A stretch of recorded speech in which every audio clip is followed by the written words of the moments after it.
एकदन्तं महाकायं लम्बोदरगजाननं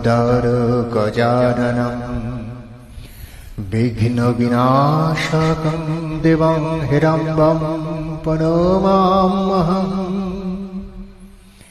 এর অর্থ হল যিনি খর্বাকৃতি, স্থূল শরীর, লম্বোদর, গজেন্দ্র বদন, অথচ সুন্দর নিঃসৃত মুখমণ্ডল থেকে গন্ধে প্রলুব্ধ ভ্রমর সমূহের দ্বারা যাহার গণ্ডস্থল ব্যাকুলিত, যিনি দন্তাঘাতে শত্রুর দেহ বিদারিত করিয়া তাহার দন্ত দ্বারা নিজ দেহে সিন্দুরের শোভা ধারণ করিয়াছেন, সেই পার্বতী পুত্র সিদ্ধিদাতা গণপতিকে বন্দনা করি।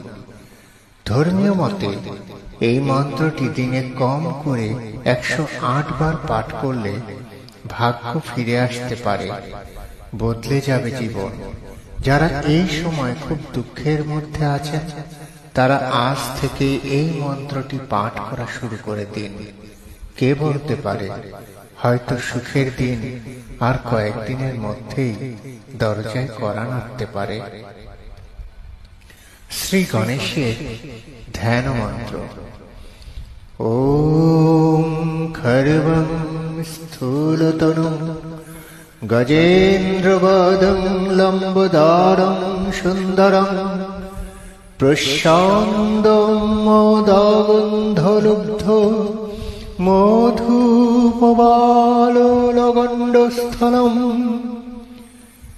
দন্তঘাত বিদারিতারিরুধিরৈ